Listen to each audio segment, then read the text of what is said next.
Здраво, драги приятели! Денес во студиото на АЛЛАТРА за гостин го имаме почитуваниот Игор Михайловиќ Данилов и Жана. Поздрав!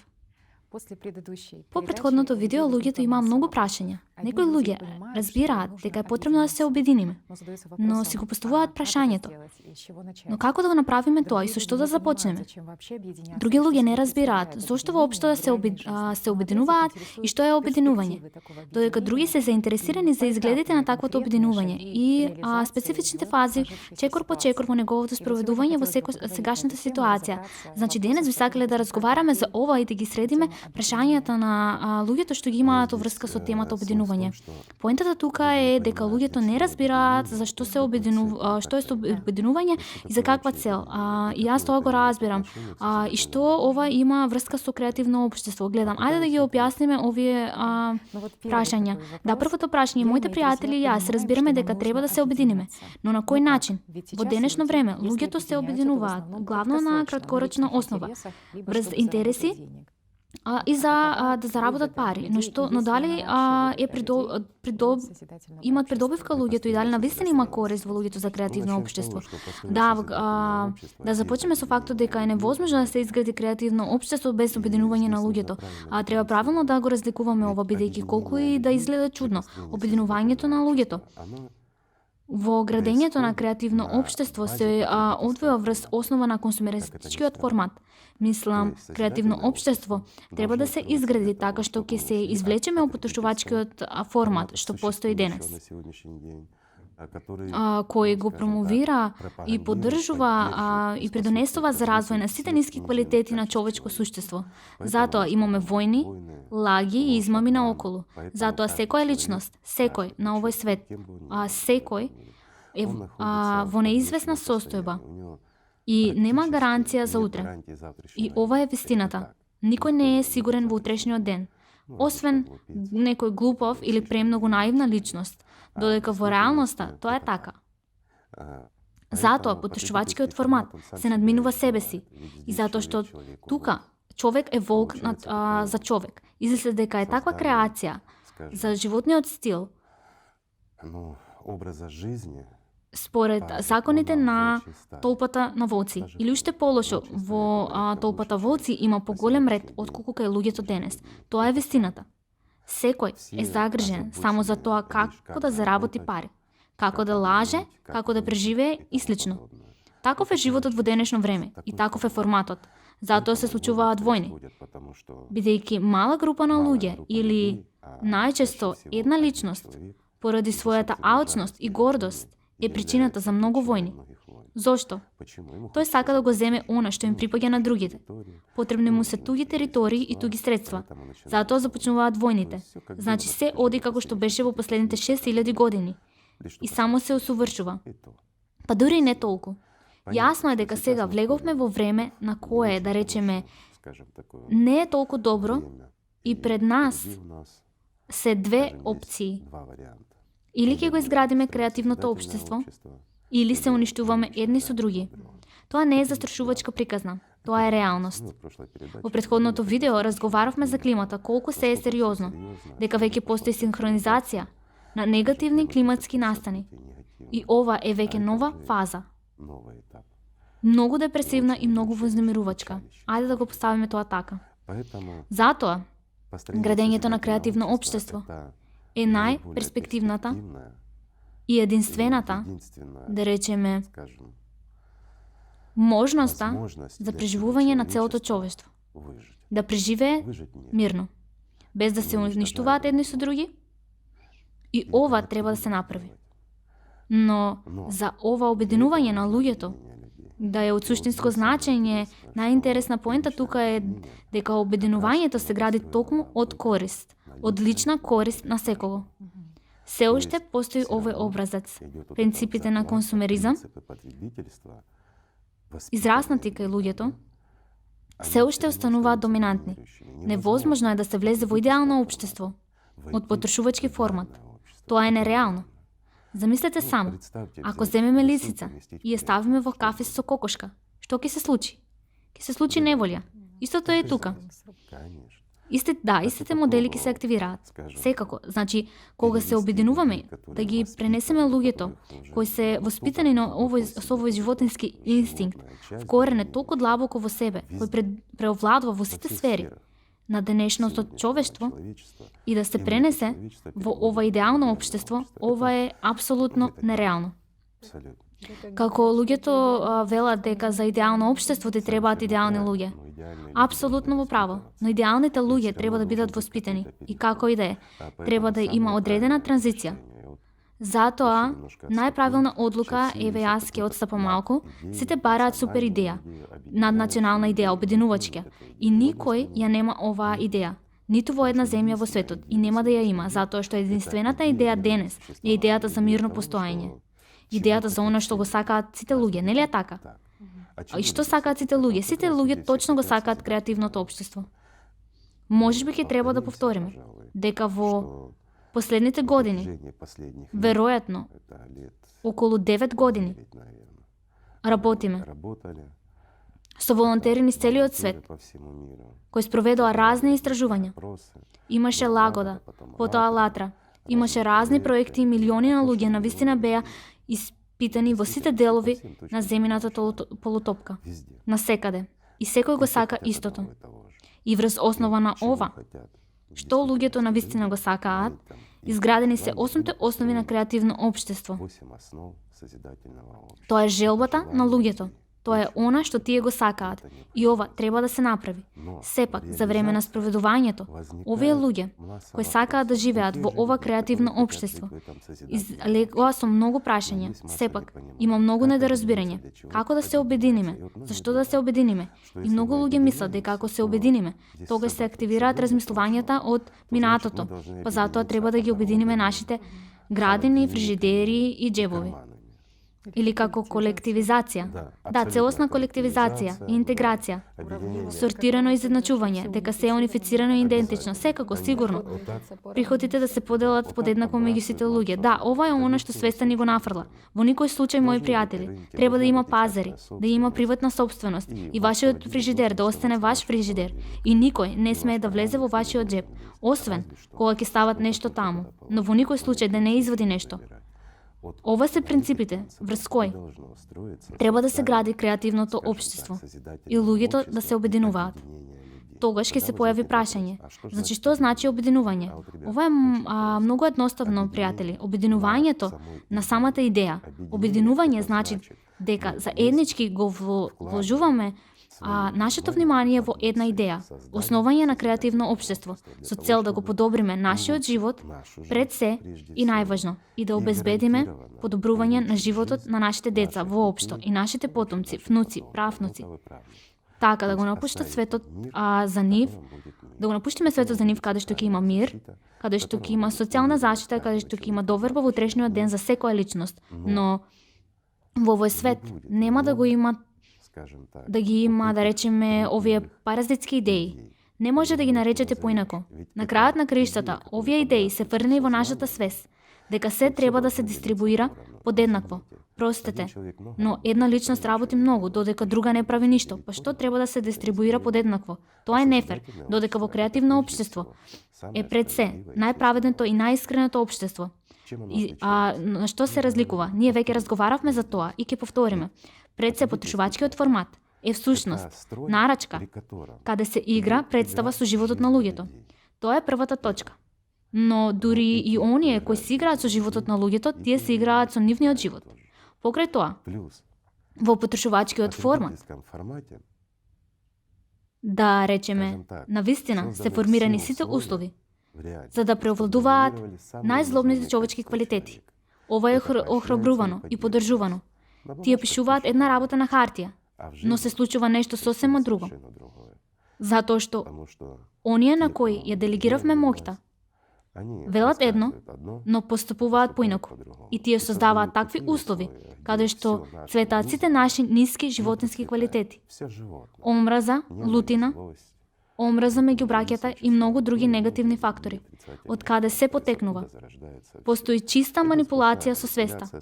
Масовните медиуми се користат за промовирање на негативност и апсолутно животински образци ни се наметнуваат. Значи, ова е животно доминира над се хумано во нас. Така да, се создадени такви услови во и човечките квалитети во нашата, да речеме, она што треба да преовладува се во неповолна состојба. Зошто? Бидејќи секоја манифестација на човечки квалитети предизвикува изненадување кај толпата, а лицето кое живее според вистински и вистински алтруизам, толпата го смета за ментално нездрава личност, дека сака нешто и сака да измами. Постојат такви размислувања, значи, ако некое лице навистина направи нешто како волонтер, направи нешто за луѓето, тоа значи дека е или луд, или има некаква корист од тоа. Со други зборови, повеќето луѓе дури и не разбираат дека таквите луѓе прават добро со сета искреност и во своето слободно време и на свој трошок, дури и нема разбирање од ваков вид. Секој бара некаква корист, лага, измама. Зошто? Затоа што се човечко е уништено. Значи, во креативно општество, сите зверски квалитети мора да бидат потиснати и забранети на законско ниво и на сите други нивоа, но сите човечки квалитети мора да се унапредат и да се развиваат. И ова е лесно. Тоа е најразличната разлика. Што дава тоа? Разговараме многу за креативно општество, за подобрување на животот, доверба во утрешниот ден и многу други работи.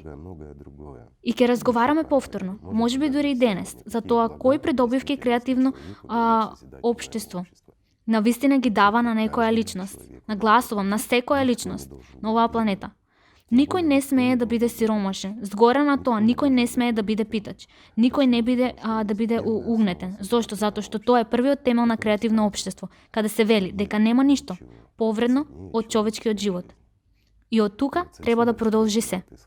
Но за да го изградиме ова креативно општество, треба сите заедно, навистина, сите заедно, треба да го вложиме нашето внимание во градењето на ова општество и да сториме се што можеме. И најважното во првата фаза е да информираме. Да ги информираме сите. Погледнете, има едноставен пример овде. Ако се согласиме дека сакаме да живееме подобро, сакаме да живееме во прекрасно општество, каде нема непријатели, каде нема потреба да се плашиме од никого, каде сме уверени во утре, каде нема инфлација, каде што нема корупција и секаква негативност. Едноставно нема негативност, затоа што ја елиминиравме.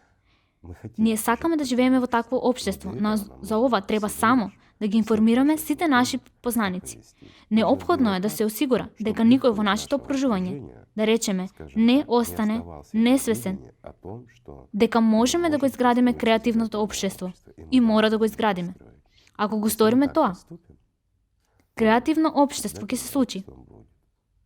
И тоа многу брзо. Ова зависи од нас. И токму на оваа идеја треба да се обединиме. Ова ќе ни донесе огромна корист. Нели е така? Па на што се обединуваме? На идејата за креативност. Да, прво и најважно, за материјална корист. Придобивки за нас и за нашите потомци. Да им оставиме нашите деца, како било наследство или нешто друго. Не им гарантиравме утре за нив. Зошто?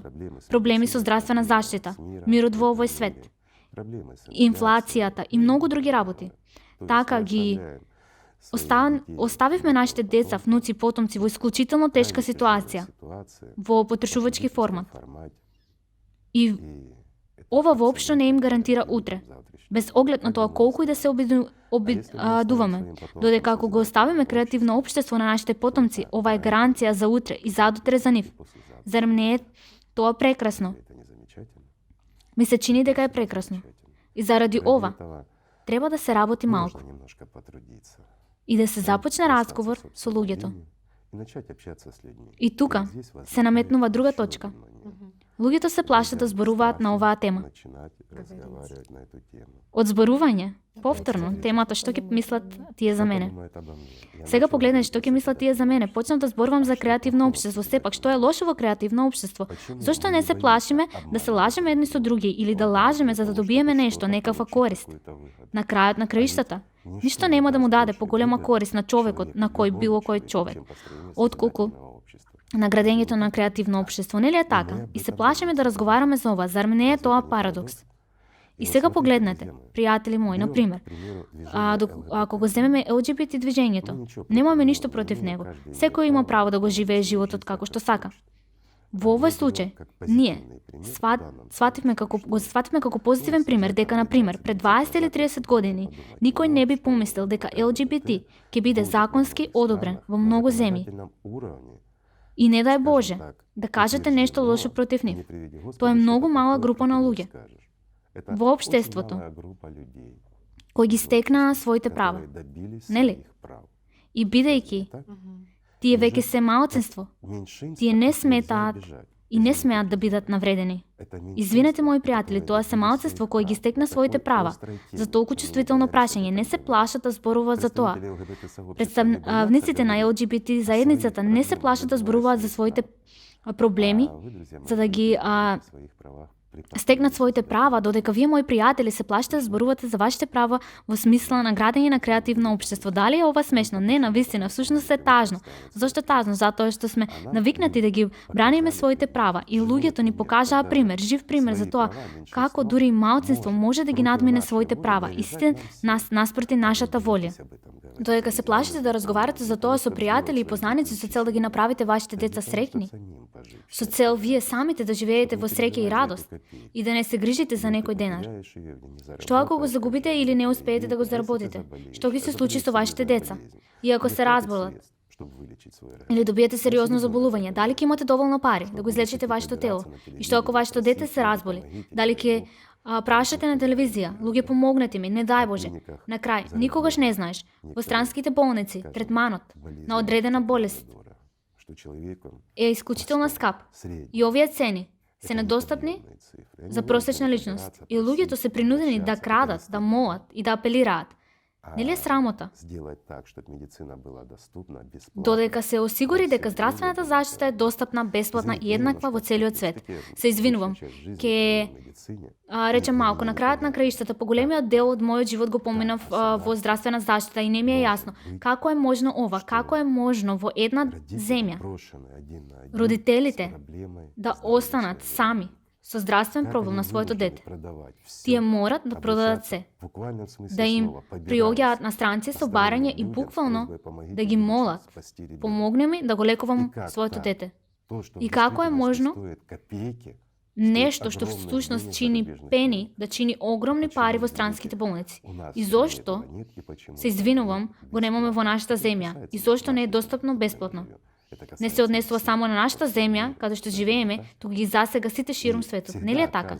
И секогаш излегува дека во вашата земја нема методи и начини за лекување на една или друга патологија за многу огромен број на деца. Ова не треба да биде случај во креативно општество. Се треба да биде достапно на секаде и наоколу. Бесплатно. Сите напредни технологии треба да бидат достапни на секаде во било кој дел од светот и апсолутно бесплатно за граѓаните. Тоа е веќе гаранција за нешто. Нели? Вредноста на животот е најважната работа. Вредноста на животот е најважната и главната работа. Доправме само на еден мал дел, но свеста на многу луѓе ќе рече, фала му на Бога, не ме засега. Денес има толку многу фалсификувани лекови. И ако повторно го земеме здравствената заштита, колку фалсификувани лекови има во консумеристичкиот формат, во кој постоиме денес? Многу. Тоа е единствен пример. Во целиот свет се случува, мои пријатели. Дури и во најнапредните земји има многу лекови кои не се лекови. Ова се само фалсификување. Значи, некое лице се разболело. Не дај Боже. Онкологија. Или нешто екстремно тешко. И потребен е екстремно скап третман. И роднини, пријатели, сите се собираат, се обединуваат да го спасат животот на ова личност. купуваат лекови по смешни високи цени, лекови кои не третираат. Тоа се празни лушпи. Само што некој остварил профит од тоа. И ова е нормално. За нашето општество тоа е нормално. И сите разбираат. Да, овие се никаквици, не е добро. Но што е одговорност? Да, во многу земји има казна. Нешто друго или минимална казна. Но ова е всушност намерно убиство на личност, плюс крадење на многу луѓе, од многу луѓе. Нели е така? Па добравме до тоа само малку. Што е со фалсификување на прехранбени производи? Нели е така? Колку прехранбени производи не ги исполнуваат државните стандарди, регулативи и слично, само што некој прави профит. Тие фалсификуваат се, но тоа сериозно влијае на нашето здравје. Различни производи се генетски модифицирани или направени неправилно. Постојат безопасни производи кои се генетски модифицирани, но кои нема да предизвикат здравствени компликации во организмот. Додека има и такви што ќе предизвикаат неконтролирани мутации, и ова е многу слабо регулирано. Особено онаму каде што е можно да се протурка, барем малку. Тоа се протуркува во огромни серии и на крај ќе го јадеме ние сето тоа. Ние си правиме штета на самите себе си. И ова е нормално. Ние им нанесуваме штета на нашите деца и никој не знае како тоа ќе влијае на нашите внуци и правнуци. Со други зборови, ние градиме страшен свет за нас самите. Па таква е реалност.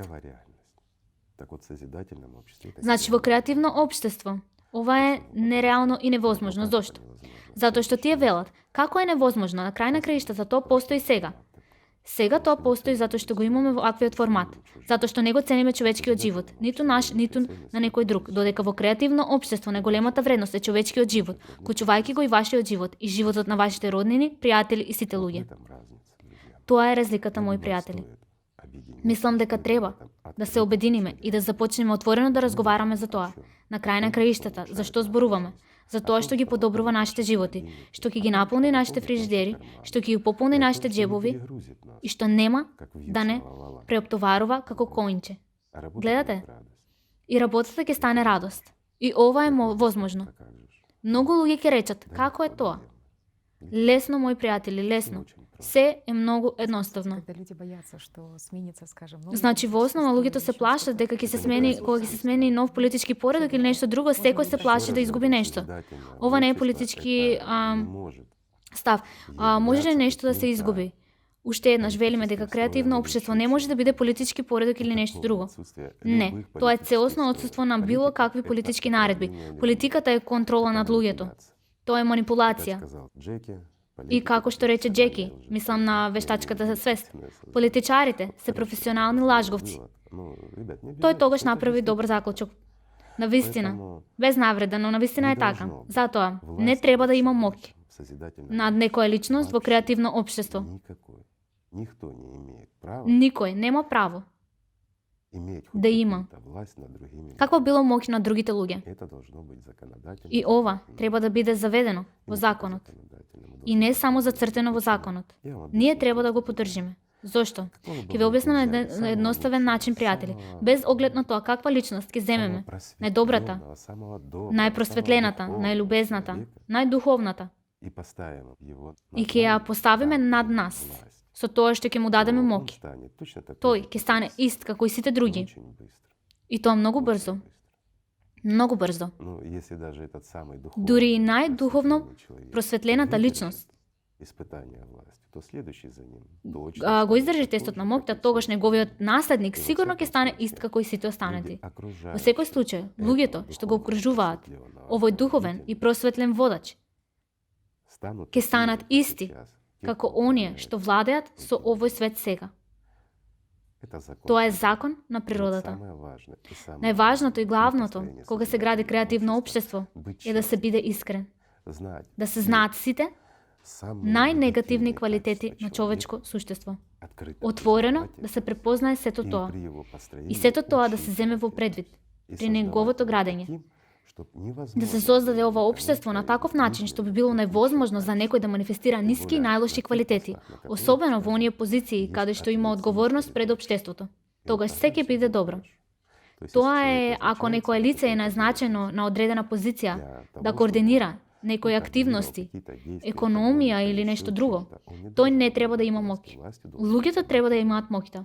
Но оваа личност мора да стои одговорно и да сноси одговорност и треба да создадеме такви услови на работа каде што тој нема да може да стане ист никаквец со оние со кои што се среќаваме во денешно време, нели? Мора да признаеме дека целта на ова наша негативност е проблем пред се во нашето општество. Невозможно да се ослободиме од корупцијата.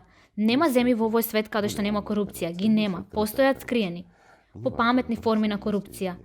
Има целосна корупција, не е важно, но корупцијата е насекаде. Насекаде политичарите се борат да дојдат на власт. Зашто? Зошто буквално се јадат едни со други и се приближуваат до врвот на оваа моќ со цел да ни помогнат. Дали се такви алтруисти? Дали толку многу не сакаат? Па тој ден и ноќ ќе може да останат будни и да се грижат за своите граѓани. Да не бидеме наивни. Секој совршено разбира дека сите бараат подобар живот. Значи, подобар живот треба да биде достапен за секого. Сепак, во никој случај не само за некои поединци. Моќта треба да остане кај луѓето. И тоа е целото значење на креативно општество. Не треба да се делегира на никого. Воспротивно, ќе го расипеме ова лице. Да, ова е следната фаза. Додека во првата фаза дури првата фаза на информирање, во следната фаза ќе мора да делегираме моќ на некого, дури и при градење на ова креативно општество. На крајот на краиштата се треба да биде легално, се треба да биде апсолутно искрено, отворено, транспарентно и што е најважно, апсолутно легално. За да го направите тоа, да го земеме наједноставниот модел. Ово ми дојде импровизирано и ќе ти кажам што може да се направи. Например, како што гледаме, ајде да замислиме, да предпоставаме дека сега почнавме да им кажуваме на сите, дека ги информираме, дека постои такво креативно општество и ако ве интересира, придружете ни се. Па кој не би сакал? Кој не е заинтересиран? Па кој не би сакал да се приклучи да живее во креативно општество? Секој нормален човек сака. Тоа е. Можеме безбедно да кажеме 99% од населението го сака ова. И го зедов минимумот. Ова навистина го сакаат сите. Со малку исклучици.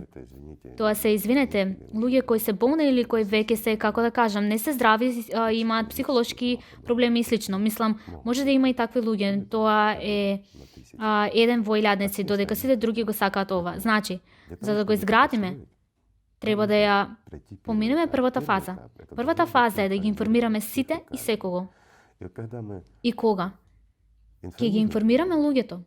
Тие имаат прашање. Добро, на како знаеме, колку сме и што ќе биде кога и како?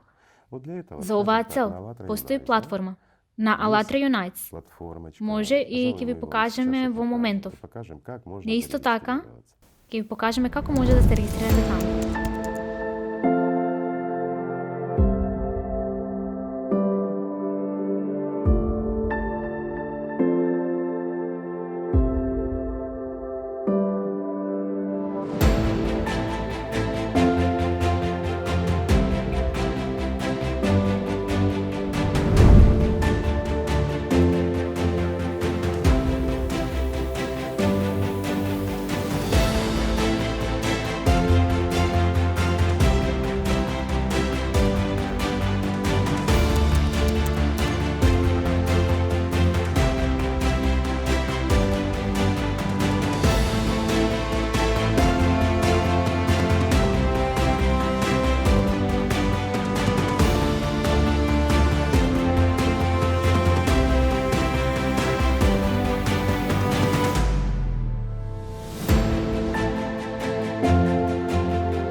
Што ни дава?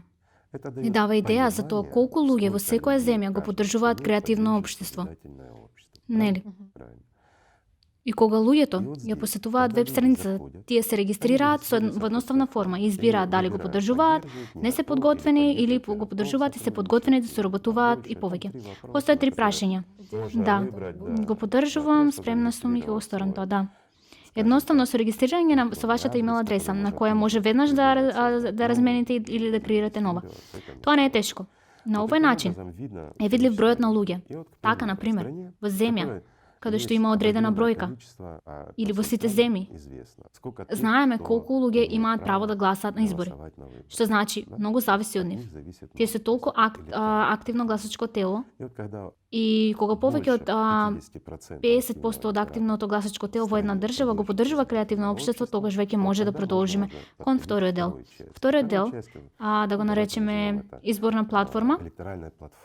Значењето е создавање на одредена веб страница што луѓето веќе ја посетуваат, веќе специфично во некои земји што ја посетуваат луѓето и тука веќе треба да се регистрираат со нивните имиња и презимиња.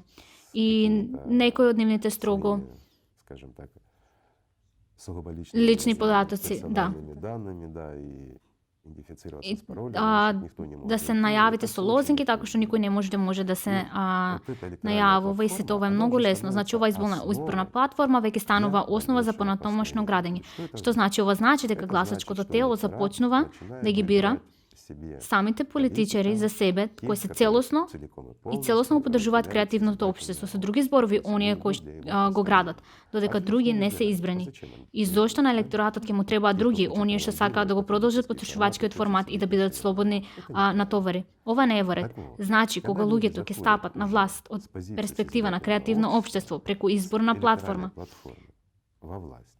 треба да има одреден договор, например, помеѓу гласачкото тело и токму оние луѓе на кои им е дадено право да одлучуваат за луѓе. И првото нешто што треба да го направат е да усвојат закон на изборната платформа, каде што има право да го укине и да го регулира и да го представува законодавната основа. И пратениците кои беа делегирани од луѓето се должни да исполнат народната волја. Што значи, луѓето кои веќе гласаа за тоа, во суштина зборуваме за тоа кога Бог знае за таква можност при формирање на креативно општество. Ја пишувме оваа платформа, но сега тоа го правиме детално. Вториот закон, кој тие треба веднаш да го усвојат, е вклучување на 8 фондации основи во уставот на нивната земја.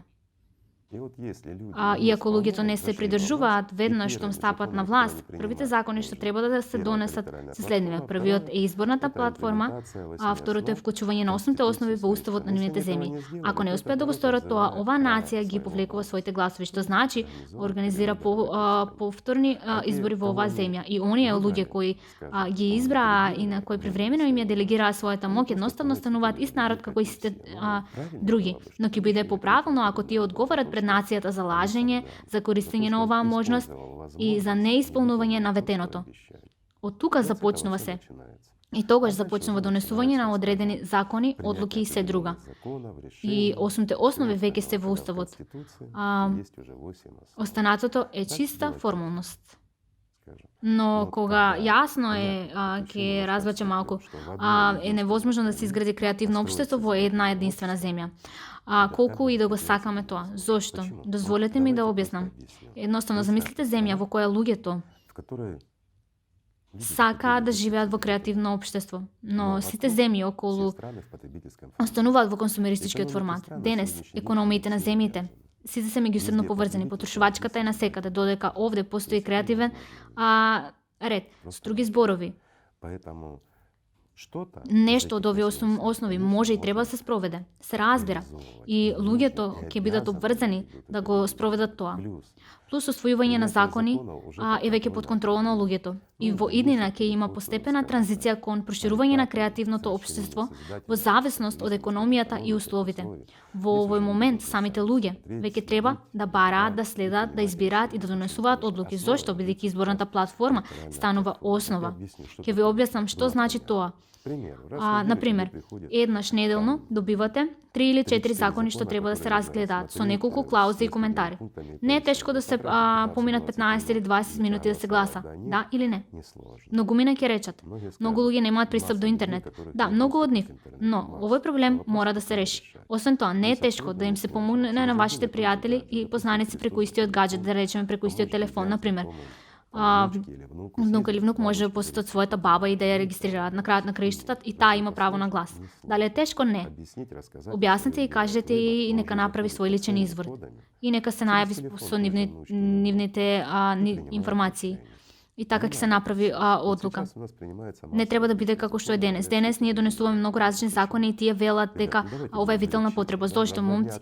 Ајде да зборуваме искрено, со цел да се отвори границата 2 дена за да може еден од олигархите да го пренесе товарот, а потоа законски да се затвори, нели е така? Неколку привремени закони, некои трикови. Тие велат се тече и се менува. Да, но постои фундаментални закони што треба да се донесуваат без луѓе. Е така, правилно е, зошто? Значи, во никој случај не е референдум. Многу луѓе ќе речат, секи биде како на референдум ќе резултира во бирократија, без бирократија. Секи биде лесно и едноставно, бидејќи сите ние сме заинтересирани за ова и ако го усвоиме креативното општество, мора да преземеме одговорност и ќе одлучиме сами. На почетокот, додека го градиме, сепак ќе има политичари, но ќе има и заменик. И заменик, откога ќе се усвои законот за изборната платформа, веќе не може да одлучува за луѓе во негово име. Разбирате? Тој може да гласа за себе си како личност, но тоа е само еден глас од милиони.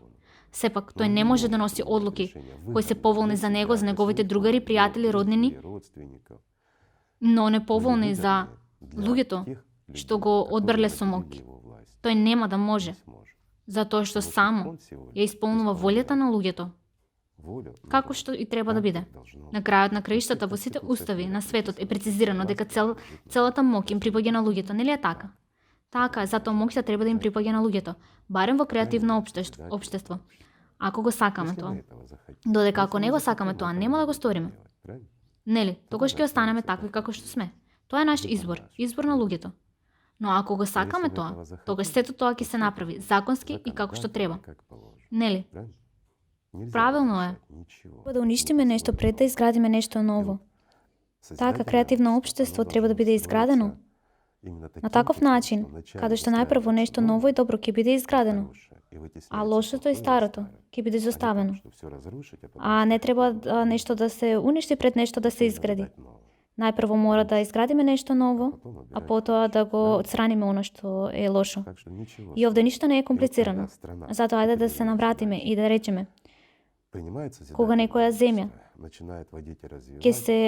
ќе го прифати креативно општество и тогаш кога мнозинството на земји, да речеме развиените земји, ќе го усвојат креативното општество на меѓународно ниво, тогаш треба да се одлучи како да се обединат ова мнозинство на доминантни земји. Дури и во неколку земји, ако останат во потрошувачки форма, тоа воопшто не е важно. Тие ќе бидат вовлечени во ова тркало. Но кога главната економија на светот ќе го усвои креативно општество, тогаш тоа ќе се развива низ целиот свет. Така? Тогаш и само тогаш е потребно да се решат сите прашања поврзани со обединувањето, економијата и многу други работи. Ова може да биде добро. Свеста на некои луѓе повторно ќе рече, ќе трае долго. Пријатели, ако сакаме тоа ќе се случи многу брзо, многу брзо. Се зависи од нас и од секој од нас. И првата фаза е многу важна, да разговараме со пријателите, познаниците и слично. Нели, да, информирањето е важно. Само го земаме телефонот и ќе погледнеме кој од моите пријатели не знае за креативно општество и кој не го поддржува и зошто. Единствената причина зошто тој можеби не го поддржува е тоа зашто не сме му објаснили, не сме му кажале. Излегува дека доколку сакате креативно општество, доколку сакате да живеете во добар шик свет, се лишувате од оваа можност затоа што не сте ги информирале некого, ја лишувате можноста на таа личност да живее во таков свет, како и на другите кои се на вашата листа, нели е така? Значи, кога свеста ќе рече, ајде како да се јавам и да кажам, пријатели, што е со LGBT организацијата, мала организација, што ги достигна своите права на меѓународно ниво. Нели е така? Значи, тие ги следеат своите интереси. кои многумина не ги разбираат и кои не ги прифаќаат како мнозинство. Но ние целото мнозинство му се придадовме на малцинството затоа што тие имаат право за тоа. Сепак нема ли мнозинството право да живее добро, да живее достоен живот за човечко суштество? И тука започнува патеката. Кога ќе си дадеме одговор дека ние, како мнозинство, имаме право да живееме добро. Ние сме човечки суштества и достојни сме да живееме според високата титула на човек. Нели? На крајот на краиштата ние не сме лажни, не сме богани, според Оксфордскиот речник. Патем, луѓето го поставуваат ова прашање, зборувајќи без цензура, како да се обединиме, со кого да се обединиме, со овие богани, со овие алкохоличари или мрзеливи? Добро прашање, безделничари. Да, тоа е добро прашање, само што кажав за ова, како се толкува овој збор според Оксфордскиот речник. Дали знаете како? Нешто да има со експлоатација. Да, тоа е богани, значи луѓе кои се експлоатирани, или поточно луѓе експлоатирани од моќниците, оние кои се на власт и на моќ. Додека останатите се лага, богани. Да. Зарем не е така? Само што сватив и размислувам, нели сме сите денес, значи имам едноставно прашање, оној кој поставува ово прашање за тоа со кого треба да се обединиме, дали тој го контролира целиот свет или или тоа е истиот боган како и сите нас. Следно, многу сериозна тема, алкохоличари. Момци, дури без да одите далеко, зарем алкохоличарот не е човечко суштество? Зарем не оди на избори и не гласа? Зарем не го дава својот глас само на некого, на оној кој краде од нас, не експлоатира и не прави богани? Само кажувам, нели е така? Значи, може би е потребно да се обединиме и со нив. Не значи да се стане алкохоличар, но неопходно е да му се објаснат правилата и придобивките. Зарем алкохоличарот нема да сака да прави ништо и ако сака да пие, нека пие, тоа е негово право, но повторно, тие ќе речат, во креативно општество не треба да има сиромашни луѓе, а општеството треба да ги поддржува алкохоличарите. Да ги поддржува, дали е бенефитно? Дали е бенефитно? Да, бенефитно е. И не можете да замислите колку многу. Алкохоличарот се уште ќе остане алки, но тој доколку оди наоколу и краде од нас и не измамува, додека многумина дури не убиваат за да се опиенат. Значи, може би е полесно да го оставиме да пие и да го поддржиме финансиски. Ова ќе биде многу поевтино. Зошто? Бидејќи, за да се внимава на овие алкохоличари, потребно е да се одржи цела војска.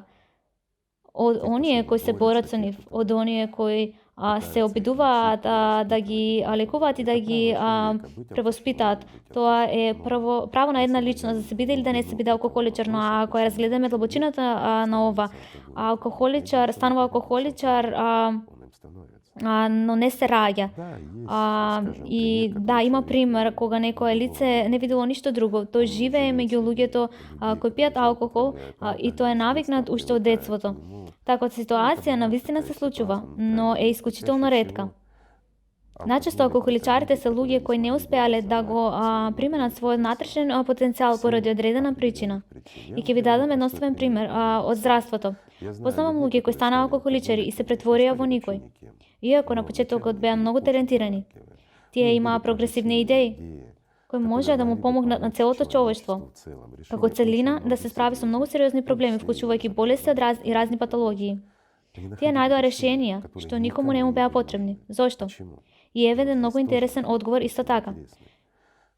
Честопати се среќаваме со паразити и човечки непријатели, кои не ги гледаме и кои понекогаш ги обожаваме. Едноставен пример од вистинскиот живот. Личност која сакаше да постигне огромни резултати во овој живот, кој беше многу талентиран во неговата младост, да разви прогресивни технологии кои спаднаа да бидат непотребни на никому. Зошто? Бидејќи на нивото на академијата кој беше и кој се соочуваше со академци кои некогаш направиле кариера на оваа тема, замислете. Стар човек со надуена магаломанија кој еднаш открил нешто, стои на патот на современата технологија и младоста. Дали е правилно? И затоа што овој талентиран лекар се соочува со столкнулся с непробиваемой стеной, Непроброениот зид во овој момент има нервен слом. Па добро им помага на пријателите, знаете како, ајде напи се, опушти се, пиеше едно, се опушташ, пиеше втор пат, а потоа падна во илузија, додека во алкохоличар, кај илузија тој станува херој, тој некако се исполнува себе си повеќе и не треба да гради кариера или што друго во неговиот живот, ниту да се бори за нешто, бидејќи во својата илузија тој веќе верува дека вреди нешто и дека постигнал се. На крајот ќе се отрезни и гледа во овој свет и сваќа дека тој е никој ништо. И тоа е на страшната работа за еден алкохоличар. На крајот на краиштата нема физиолошка причина да се биде зависен од алкохол. Или еден и два-три дена и тоа е се. Телото се чисти, алкохолот е отров, телото не го толерира тоа. Сепак постои психолошки проблем и тоа лежи точно во магломанијата на една личност, во неговата лична себичност.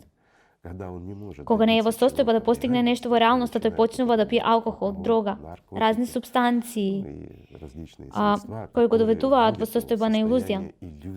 И во оваа илузијата е неговиот паралелен свет каде вреди нешто. Само разговарате со алкохоличари или погледнете ги. Кога седите на иста маса, тие се нормални, разумни луѓе, тие пеат по 50-100 грама и тука започнува трансформација, таква мутација на луѓе во зверови, гордост, егоизам, а потоа се спуштаат долу, до суров, што ги мразат сите и се. Нели е така? Така е, и ова се илузии. Овие илузии кои се наменети да доминираат во нив, поедноставно и полесно им е да живеат таму, додека причината понекога се крие не само во алкохоличарите, туку и во нас, оние кои ги оприжуваме, и во консумеристичкиот формат, каде што некои луѓе може да доминираат над другите. Многумина ќе речат, како така? Во креативно општество нема да има такви работи. Се разбира дека нема да има такви работи. Зошто? Затоа што тука е изборната платформа и никој не може да застане на патот на талентираните луѓе. И никој не може да прави штета на општеството. Ако може да има корист за нас и човештвото од ова, никој човечки непријател не смее да застане на патот поради неговиот егоизам. Зошто? Затоа што никој нема моќ над нас. Постои унифицирано поле, каде можеме да отлучиме и никој нема да може да измами. Многу луѓе ќе помислат веднаш, па тоа е поле за измама. Всушност е можно. Не, момци, нема да има измама. Ќе има одговорност за обид и измама и експлоатација на луѓе, а одговорноста ќе биде сериозна. Животното не смее да доминира над луѓето. Таквиот конструкт е исправен. Тогаш светот ќе биде прекрасен и тогаш нема да има зло на овој свет. И откако го преминавме целиот континент и на кој да сте, нема да не идете на ништо лошо и никој повеќе нема да навредува или да ве ограбува. Луѓето ќе речат, ќе не навредуваат, да, пријатели. Вие не смее да се навредувате едни со други затоа што тоа е манифестација на живот, но агресија, тоа е нешто што мора да се контролира, додека ако не го контролирате, тоа значи дека доминира над вас и оттука потребна ви е помош или мерки за подобрување на здравјето. Само на овој начин нема да работи поинаку. Дури тогаш ќе воспоставиме идеални луѓе. Кога ќе имаме идеални луѓе, ќе градиме идеално општество како следен чекор по креативното, каде ќе превладуваат човечката духовност, етичката и моралните вредности и се друго. Сепак, мора да започнеме во период на транзиција во креативно општество, искрено и отворено, каде ги разбираме сите наши подли квалитети и да се осигураме дека можеме, нема да можеме да ги манифестираме и дека може да ги манифестираме само добрите човечки квалитети. Ова е она што треба да го храбриме и таквите луѓе треба да ги држиме за пример, а големите медиуми мора да го покажат, да ги покажат таквите луѓе, а не кога големата медија ќе покаже дека една личност ги крши кривата на друга личност. И кога целиот свет гледа како ова шоу се случува, кога едниот удира врз другиот и така натаму. И дури доколку не манифестира некоја телесна повреда, тој веќе кренал рака на друг. И тој го навредува она што е највредното на овој свет, тоа е човечкиот живот и оттука тој мора да се сноси. Да речеме, нема проблеми, нема манифестации телесни проблеми. Но манифестацијата е од гордост и оттука гордоста мора да се уништи. Простете ми, на ова лице мора да чисти јавни тоалети најмалку 3 месеци, нели? Додека ток-шоуто што го покажува, мора да покаже во текот на 3 месеци како чисти тоалети, затоа што тие го пуштиле ова во етерот, тоа ќе ги намали нивните рейтинзи. Сепак, извинете, Тие не треба да градат рейтинг врз подлите квалитети на луѓето, промовирајќи ги и воспоставувајќи ги во секого. Треба да разберат како функционираат невроните во човечкото суштество и како ние се копираме едни со други. Ако во ток-шоу едно лице навредува или погодува друго лице, тоа значи дека јас може да го сторам тоа. Потоа го гледаме и во семејствата и го градиме на улиците и подоцна луѓето велат од каде имаме толку многу зло. Но ние сме токму она кои го создаваат ова. Треба да покажеме љубов, мир и пристојност. Не треба да си играме со животот. Таков е животот. Ајде да не си играме. Животот треба да биде живеен. И многу боли кога некој си игра и сме изиграни. Затоа треба да има љубов и мир и почит. Игор Михайлович, може да те прашам едно прашање. Недостасува уште едно парче на загадката. Секој сака бесплатно здравство, но на какви средства ќе се спроведе во креативното општество? Од каде ќе ги добиете парите? Бесплатно здравство значи дека целото човештво обезбедува здравствена заштита, образование и се друго. Тоа лекарите треба да примат пристојни плати. Не помалку од тие што ги добиваат сега. Тие треба да живеат совршено, како на вистина се лекари, додека паразитите треба да се отстранат. Ако ги отстраним паразитите сега од секаде, тогаш знаете ќе се ослободат огромни средства. Знаете колку паразити има во здравството, во науката, колку многу институти имаме во кои, извинете, имаат и седат безделничари и луѓе кои прават ништо. Што е науката? Науката е фактор на ефикасноста и подобрување на квалитетот на нашиот живот. Ако немаме корист од оваа наука, не ни треба. Ако има истражувач што не придонесува и не ги подобрува нашите квалитети, тој или таа не е истражувач и не треба да биде на нашиот платен список. Нели е така? Како може да биде поинаку? И ако некој лице има идеја да предпоставиме токму во таа наука или некако научно истражување квалитет кој го подобрува нашиот живот, тогаш тоа е истражувач. Ако тоа го подобри нашиот живот за одреден процент, дури и за мал процент на човештвото како целина, тогаш тоа има право на одреден степен, ни повеќе, ни помалку. Но ако тој не ги подобри нашите животи и ако неговата наука не ни донесе никаква корист, тогаш какви степени може да има? И зошто? За препишување на една работа од друга? За измислување или опишување на нешто што никому не му треба, што не работи и никогаш нема да работи. Сепак, добива бонуси, добива плати, тие стануваат професори, академци или, извинете, ми стојат на патот на навистина паметните и талентираните луѓе кои имаат многу идеи што може да го подобрат квалитетот на нашиот живот, кои можеме да ги спроведеме и ова се објективни работи. Затоа не треба да има паразити. Секоја научна работа дискутирана во општеството, додека пак како што се однесува на целото човештво, ова треба да биде на платформата. Јасно е дека ќе има здруженија на луѓе кои ќе го следат ова. Едноставно прашање: колку неговиот пронедок ми го подобри мојот живот во ниеден степен? Треба да се потврди дека го подобри. Ако е подобрен во реалноста и имаме подобар живот, или здравствена заштита е подобрена или нешто е подобрено, тогаш едно лице има одреден степен и поттик. Но ако не е така, пријатели, зошто? За ништо? Затоа што тој е добра личност или тој е толку паметен и лукав што ги измами сите? Тој напиша десетина стати на книги кои никој не ги прочита и на никој не му се потребни, и сега тој изуми добива диплома за тоа. Ова е измама, лага. Повторно, тоа е потрошувачка на фондови, на народни средства, народни пари и во овој случај средствата на општеството, на секој од нас. Не треба да биде вака и нема да биде така. Зошто? Затоа што се треба да биде искрено едноставно. И која е разликата? Па разбирам, се разбира. Само замислете го нивото на доктори на наука или академици во креативно општество. Ова лице треба значително да го подобри животот на секој од нас. И ќе го подобри за многу долго време и треба да работи во корист на човештвото, тогаш што е достоен и така да се каже. Но ако не, тогаш тој не е. Обична личност. Што е обична личност? Што значи да се биде обична? Сите ние сме обични и необични. Дали има невообичаени луѓе или како е тоа? 3 раце, 3-4 носови.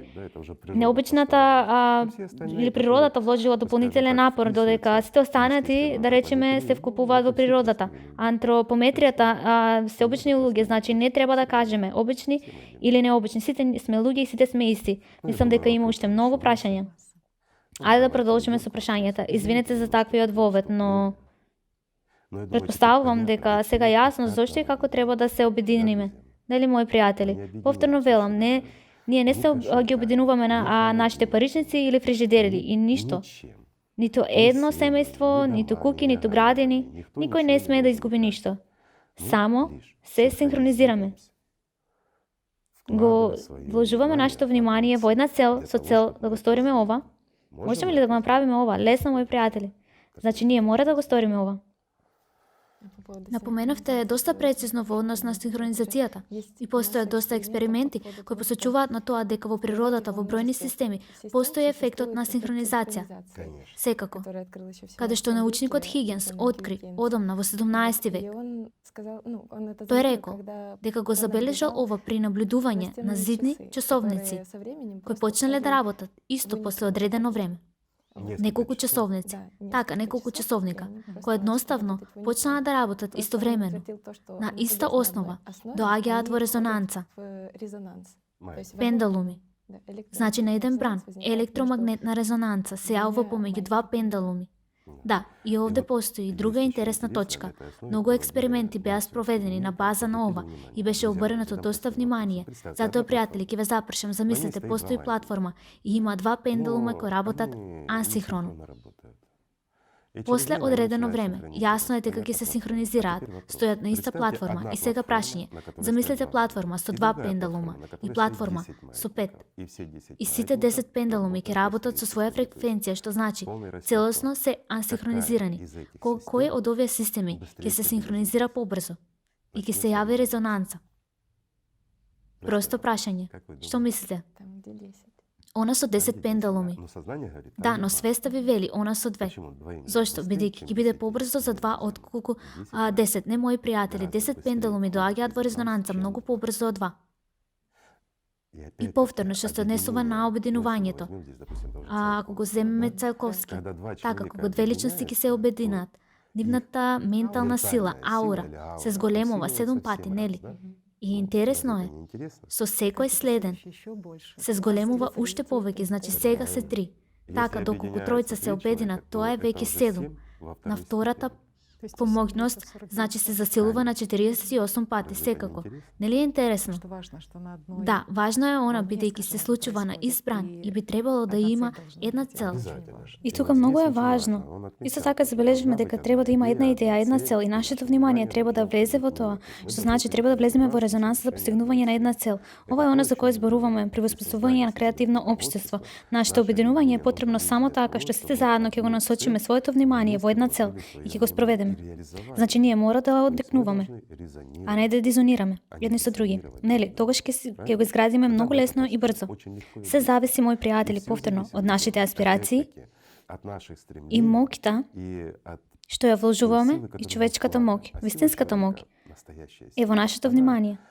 Ако го инвестираме таму, но повторно го инвестираме поради нашата желба да го направиме светот подобро место за нас самите.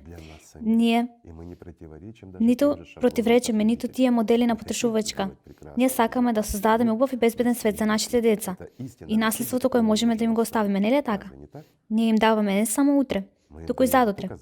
Зарем не вреди да потрошиме малку време и внимание на ова? Вреди, мои пријатели. Животот е вреден. Игор Михайловиќ, и како можеме да ги разбереме зборовите на Цијолковски, бидејќи кога се користи материјална свест, ова звучи како научна фантастика, дека две аури се обединуваат и се засилуваат 7 пати. Тоа е моќ. Како треба да го разбереме ова? На крајот на краиштата, аурата е толку нестабилен поим кој се менува неколку пати во текот на денот кај еден човек. Да, сега малку допревме до метафизичките манифестации. Дозволете ми да објаснам.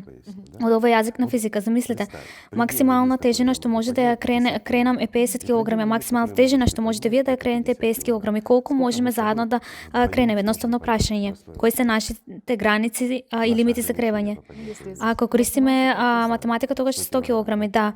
Но ќе кажам дека не си во право, зашто бидејќи секој од нас може одделено да крене 50 кг, додека заедно можеме да се потсетиме на Архимедис, разбирате, и да ги активираме нашите мозоци како што велат. Можеме да ги потсетиме лостовите и да кренеме тони заедно. Нели е така? Да, одлично. Ова е моќта на обединувањето, затоа што ние не се обединуваме само физички, туку ментално и духовно и интелектуално. И тоа значи дека нашите можности се зголемуваат многу пати. Дали е така? И колку е важна и вредна секоја личност и колку е витално значењето на секоја личност да ги информира другите. Да, многу е важно, бидејќи секоја личност не е само личност. Да, тоест плюс една личност, бидејќи секоја личност што почнува да отекнува, ја зголемува оваа резонанса. Да, многу пати има пример во физиката од Вилијам Тилер, спроведе експеримент како фокусираната моќ на многу луѓе може да влијае на материјата. Силата на вниманието. Да, силата на вниманието. Вилијам Тилер ја прави оваа аналогија, споделувајќи ја човечката моќ на мислата со сијалица од 100 вати. Имаше експеримент за сијалицата. Не експеримент, туку негова изјава дека да претпоставиме сијалица од 100 вати ја осветлува просторијата, но не дава многу светлина. Но таа содржи толкова моќ и ако се синхронизираше работата на сите овие фотони, како што тврдат, во хаос и се препорачуваат едни со други, да, наводно се мешаат во работата на едни со други, ако беа надредени да работат едногласно, тие немаше да се движат хаотично, туку во строга насока, нели? Тоа е за разбирањето на луѓето. Бидејќи луѓето слушнаат за ова негова изјава. Тоа е што значи дека излегува зракот светлина, а фотоните летаат во различна насока, се студираат и се мешаат едни со други, создаваат хаос. Но ако се насочени во зраци директно, во иста насока ќе осветла повеќе, да, како сонцето. Да, нешто слично.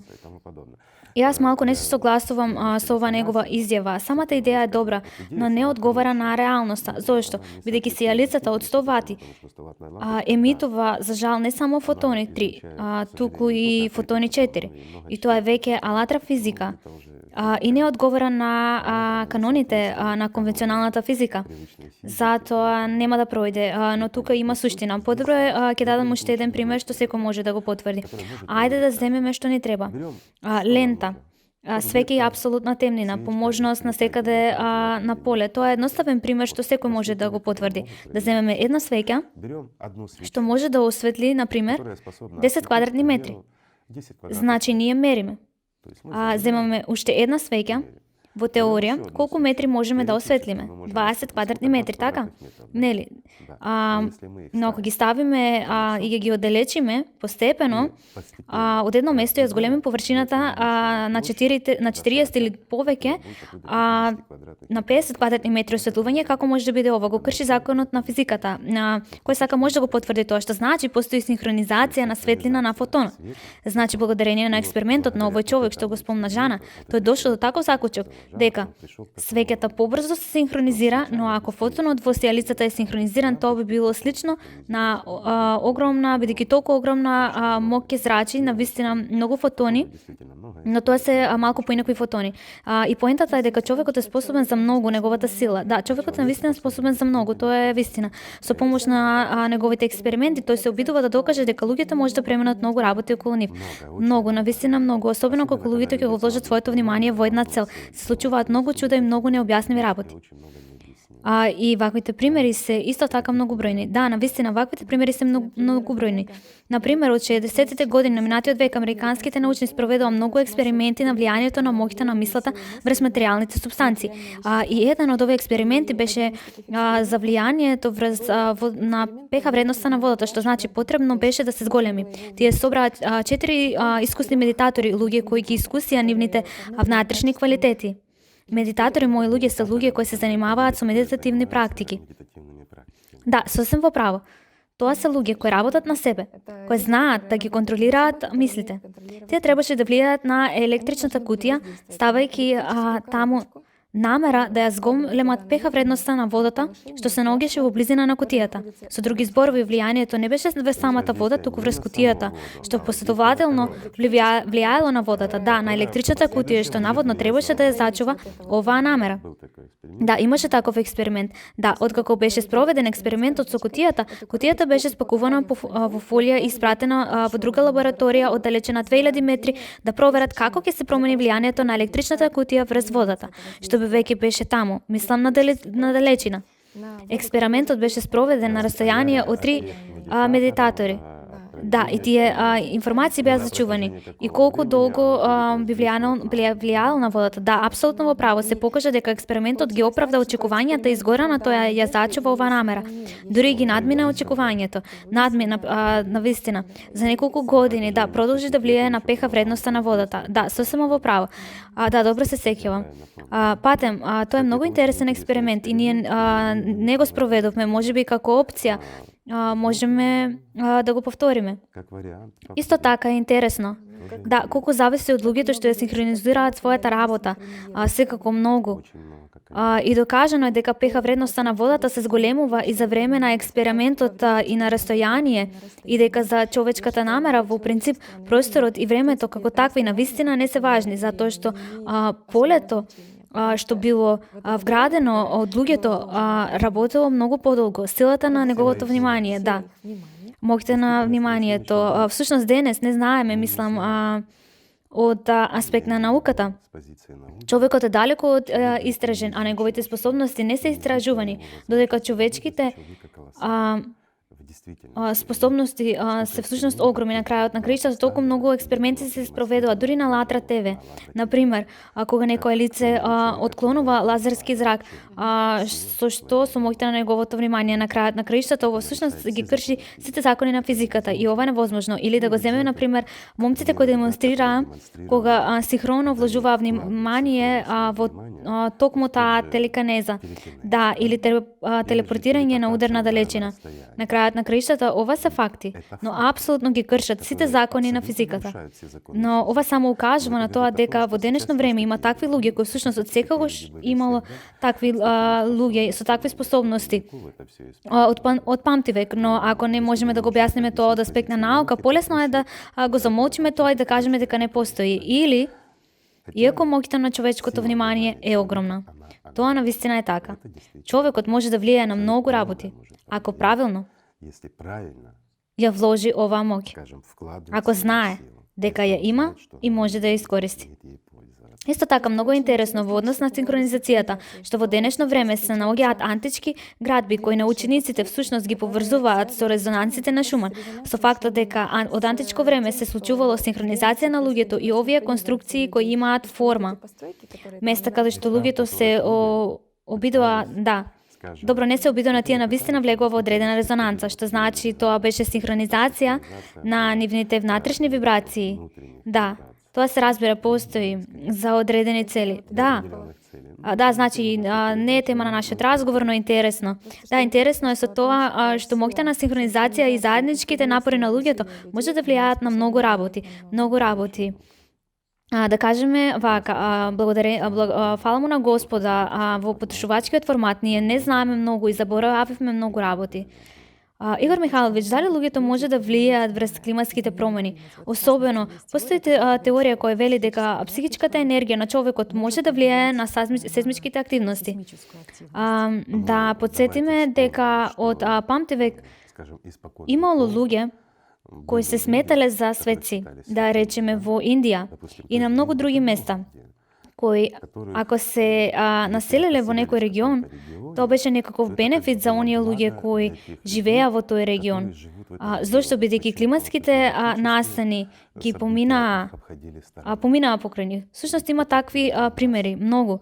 Луѓето се обидува да им угодат на овие светци на секој начин за да не ги чува Бог, да не заминат и да се грижат и да ги осветли со себе. Затоа да дојде на време, но не може катаклизми и се друго. И се смируваше во тој регион. Прашање зошто? Дали овој светец беше толку мокен? Кој е механизмот според вас? Не, мои пријатели. Само што вербата во ова личност ги обедини луѓето. Оние луѓе кои живееле на овој локалитет и тие веќе ја вложија моќта на своето внимание во идеја дека секи биде во ред. Значи, не само светецот веќе беше вклучен. Тој беше само оној кој некако обедини и ги синхронизираше времето, вниманието и моќта на другите луѓе кои ја користеа оваа алатка, дури и не знаеа како да ја користат. Сепак денес сигурно имаме цикличност во климатските промени. Тоа е глобален систем. Но, пријатели мои, ќе ви открием една голема тајна. Можно е да влијае врз глобалниот систем со глобално обединување, но сепак на глобално ниво. Без оглед на тоа, како поединците се напрегат, ништо нема да работи. Ова ги засега сите. Ако претходно се однесуваше на одреден регион, регионот некако би можел да ја поправи ситуацијата, но во сегашниот момент, за жал, тоа е циклус. Додека циклусот е глобалност. И тука сите се глобално потребни за да направат нешто. Сепак, ако најдеме сила во нас, ќе можеме да изградиме креативно општество и ќе можеме да се фокусираме на еднината и да работиме малку на себе. Тогаш ќе можеме да го сториме и тоа. Ќе можеме да свртиме се назад и да ги решиме климатските промени. Можеме да го сториме тоа. Такви работи навистина се случувале во историјата на човештвото. Ако некој можеше претходно, зошто да не можеме да го сториме и ние тоа? Што не спречува освен нашето неверување и нашите стравови, освен нашата мрзеливост? На крајот, повторно, луѓето најчесто застануваат поради мрзеливост, наоѓајќи некои изговори како зошто не се занимавам со развој, да речеме, токму на ова креативно општество, зошто не известувам некого и зошто ми треба ова. Оставете го другите го сторат тоа, нели? И така еден или две такви мрзеливи коски кои не сакаат да направат ништо за себе и за своите потомци, тие го запираат глобалниот систем на развој на целото човештво. И човештвото не се развива. Сепак треба да има еволутивен развој и ние веќе требаше да бидеме, барем, требаше да ја поминеме првата фаза. Но ние не сме го поминале, не сме поминале и не сме достигнали низината средина. Меѓутоа, ако сакаме, можеме да го направиме. И можеме да направиме огромен скок да преминеме во првата фаза. Додека првата фаза на развој, мои пријатели, е огромен еволутивен скок во технолошкиот процес, во науката, насекаде во се. Тоа е бесплатна енергија и многу други работи. С други зборови, она што сега се смета за научна фантастика, може да стане реалност. И се зависи од секој од нас. Колку фази има всушност? Само што рековте дека сме на пат кон првата фаза. Се на се, човештвото има 6 од нив. Мислите на Кардашев? Не, Кардашев ја слушна песната, но погрешно ја свати. Тој го опиша оно што му беше познато на човештвото уште од почетокот на времето. Тој го опиша тоа, малку во негово разбирање, обединувајќи се да свати и да надмине таквата точка, што јас ќе кажам оно што следува, оно што го опиша Кардашев, развојот на цивилизација, тој беше дури и премногу скромен. Што значи, човештвото може да научи нешто многу поголемо. Да, ова е научна фантастика. Не сакам сега ни да зборувам за тоа, зошто бидејќи луѓето ќе сметаат дека ние сме ангажирани да пишуваме нова новела за науката, научната фантастика за иднината овде. Па да, во суштина, ако се основаме на оние проблеми кои постојат во Вселената и Star Wars, само ова е досека. Да, се што беше научна фантастика и беше нарекувано и утопија, сега активно го користиме. Апсолутно во право. Затоа е глупо ако се вели дека, например, креативно општество е утопија, бидејќи можеби креативно општество не може да биде утопија. Зошто? Бидејќи апсолутна реалност. И треба да се пристапи разумно. Разумно и балансирано. Нели? Дека сите утопии, токму тој комунизам и многу други работи, токму таа утопија стана утопија. Зошто? Бидејќи моќта остана во раците на неколку индивидуи. Простете ме, но ова беше причината за утопијата. Така сакам да им дозволам на сите. Пријатели, можно ли е да ги изедначи сите? Едноставно прашање. Тоа е невозможно. Едно лице треба да има можност. Во креативно општество треба да бидеме заштитени, да нема сиромашни луѓе. Секој треба да има дом, храна, медицински услуги, облека. Треба да се да биде достапно. И тоа треба да биде достапно право. Право е одраѓање на секое лице. И доколку некој сака да живее подобар живот, мора да работи во корист на човештвото. Дали е така во право? Само што се потсети дека многу утописти како што ги генерира своите идеи, едноставно седеа и чека дека некој ќе ги промовира и финансира од врвот. Никој нема да ги финансира од врвот. Во никој случај тоа е утопија. Сега е јасно зашто ова се покаже како утопија. Тоа е утопија. Никој никогаш нема да финансира такви идеи како што е креативното општество или нешто друго и никој нема да помогне од врвот. Само да појаснам, ова е точно малку поинаква пирамида и да појасниме. И сега кога имаме пирамидата на моќта, да ја свртиме наопаку и замислите, луѓето кои се на врвот, додека извршителите се на дното. Така треба да биде. Додека сега она што го имаме малку поразлично, на начин на кој сме навикнати да го гледаме. На врвот ги има оние кои владеат и извршуваат наредби, но исто така ги земаат сите придобивки за себе, додека сите придобивки треба да им припаѓаат на луѓето. Секој треба да биде опремен со придобивки. Интересно беше она што еднаш го кажете дека луѓето одат на власт, поточно одат во политика со добри намери да ни помогнат, но одеднаш еден ден и тогаш сите стануваат истинели. Дури на почетокот на нашиот разговор рековме дека без оглед на каква добра личност земаме, доволно е да го ставиме на власт и тој станува ист како и сите други. Зошто? Бидејќи таков е законот, мои пријатели. На крајот, на кој начин да го извртувате сепак убивањето на змеј, станувате змеи сами од себе си, тоа е поентата. Само што постои научна потврда за оваа точка, особено имаше истражување во Онтарио, кога невробиолозите го проучуваа мозокот на лице кое долго време беше на власт. Исто така беше интересно што тие забележаа дека кога луѓето се на власт подолго време и се случуваат промени во нивниот мозок, на вистина некој регион кој е одговорен за човечките квалитети слабе и овие луѓе, овој регион кој е одговорен за човечките квалитети и емпатија, и тие не чувствуваат емпатија и не доживуваат емоции. Какви емоции овие луѓе доживуваат? Невроните се огледало и се погодени така што едно лице престанува да се чувствува и престанува да учи. Она што овие огледани неврони се деактивирани и дури и цела група се деактивираат таму. Тоа е затоа што некој лице во состојба на гордост и тој верува дека ги надминува сите и едноставно нема од кого да учи. Тој само е пример и има гордост, мегаломанија и многу други работи. И ова емпатија е нарушена, се разбира, и интеракцијата со овие луѓе меѓу кои додовме и се искачавме на овој трон, се формира огромна провалија. Едно лице започнува да размислува веќе за различни категории, има посериозни задачи и природно, сакале или не, таквите луѓе почнуваат да штедат многу време за себе. И поголемиот дел од нивното време се мисли и кружат околу нивната лична себичност и гордост. Ова навистина е така, зашто бидејќи штом ќе се случат овие процеси за кои се напишани со овој соработник, мислата веднаш почнува да кружи околу себичноста и се мери со почит кон себе, не во однос со некој друг. Значи, тие дури не може да разберат што им треба на луѓето. Во психологијата постои дури израз дисфункција. Ова треба да се разбере. И затоа треба да се бориме со луѓето да не бидат болни и да не страдаат. И тогаш секи биде во ред. Да не ги разгалуваме луѓето. Во психологијата има и термин објективност, каде што човекот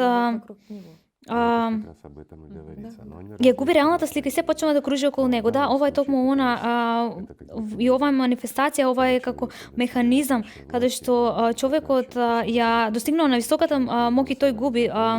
И зошто гласаме за оваа личност? Тој беше добар, но по доаѓањето на власт отпорот се смени и сега забележуваат промени и веќе тој со тешкоти мора да игра тој што беше и да глуми. И ова се должи токму на овој механизам. И ова е нормално, ова се закони на природата.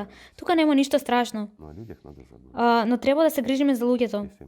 Ако избереме некого, треба да го избереме не за да владае со нас, туку за да ја изврши нашата волја. Нели?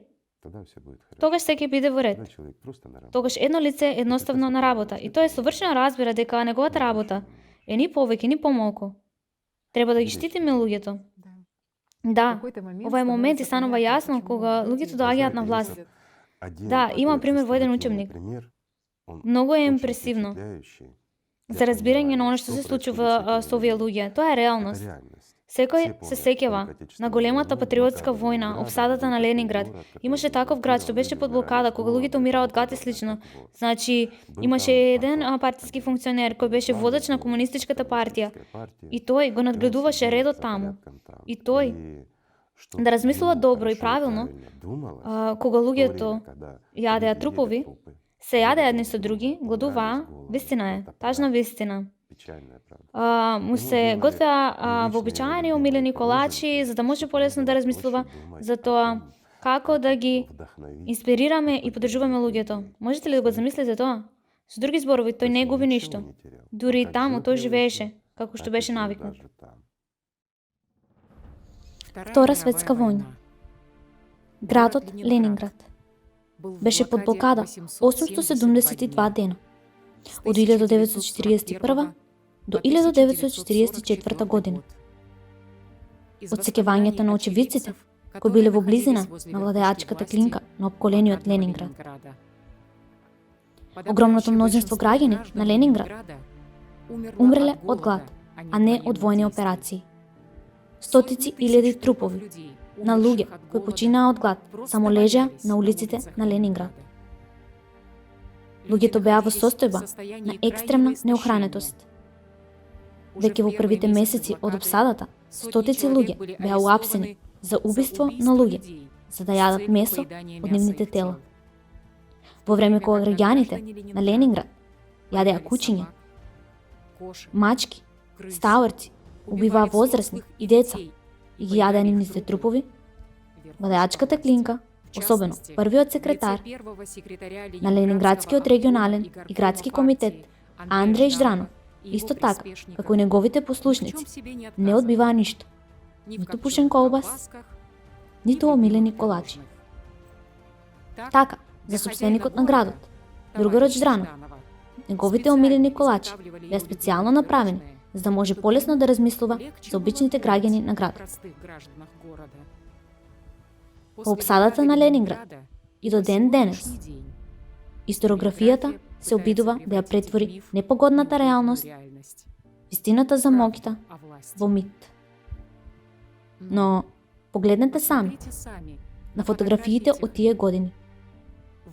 Ова е собственикот на Ленинград и неговата придружба, што ја представува моќта. А ова се обичните граѓани на Ленинград. Направете заклучок сами.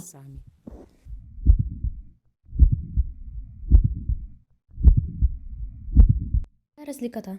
И затоа тие сакаат да бидат таму. Не за нешто друго, туку да ги јадат нивните омилени колачи, дури и кога сите други гладуваат. Ова е како светот беше изрезбан.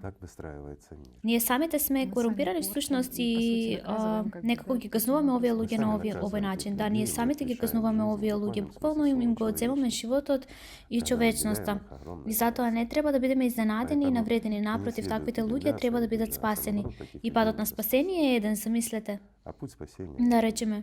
Некој треба да биде представник дури и во креативно општество во првите фази на креативното градење. И ќе повториме повторно на првата фаза информирање на луѓето. Следната фаза е веќе градење на изборната платформа. Разбирам, многу ентузијасти веднаш ќе започнат да ја прават оваа платформа, да размислуваат, но луѓе пред се не треба да размислуваме. Треба да го вложиме нашето внимание во тоа како заедно можеме да се обединиме и кога сме, како што рековме, повеќе од 50% од гласачкото тело во една или друга земја, само тогаш можеме и треба да ја направиме изборната платформа и да ги регистрираме луѓето на неа. Нема потреба да трчаме пред кучињата. И тогаш веќе следно, тука доаѓа политичката фаза и вградување на основните основи во уставот и одлучувањето веќе на законодавно ниво, како сето тоа да се спроведе етапно, правилно и без брзање. Значи, кога брзаат и ќе речат зашто служи ова информирање, ајде веднаш да напишеме закони. Никој не треба Не требаат тие закони сега. Ќе биде безвредно, се разбира. Луѓето имаат право да разговараат за тоа сега. И може да биде во креативно општество, да се одржуваат состаноци. Тоа е вид на подготовка, основи кои можат и треба да бидат направени, но најважно од се пред се е информирањето на луѓето. Да им кажеме на сите и колку е поголем е бројот на луѓе кои се вклучени во решавање на ова, тогаш освојувањето на други закони и градењето самото општество ќе биде поповолно. Само замислете в отдельно доколку взятой стране, да, го изградиме развито креативното созидательное општество общество. и во една Мы его одредена не земја, полностью сепак, ввели еще. Мы, как и говорили, како што рековме, невозможно в одной невозможно е отдельно да се взятой стране изгради во построить. една Но земја, масса бидејќи законов многу принимается закони на се этих основах, донесуваат вопросы врз основа на развиваются, овие но все равно основи. кто-то должен И сепак все-таки некој мора да ја представлять, да, представува поэтому, земјата и скажем, насекаде. должен быть Тој тот же, к примеру, тот же представник на представитель народа, народот, ну, пусть будет светлый дури президент. ако треба да биде председател, Но тој он треба да го исполняет изведува то, оној что што хотят луѓето го люди. сакаат. Такому Дали человеку на ова лице нужна му треба обезбедување, дали му треба нужно, да вот 200 луѓе 200 да одат на человек секаде вместе со с него? ним Не. везде Тој е ездить. ист како Да и нет, он нас. такой Тоа же, как и мы. едноставно Это е просто его негова работа. работа, извините, как любая другая И работа. опростете, како и Он секоја приехал, друга сказал, работа. вот люди Тој хотят оди того. таму и вели.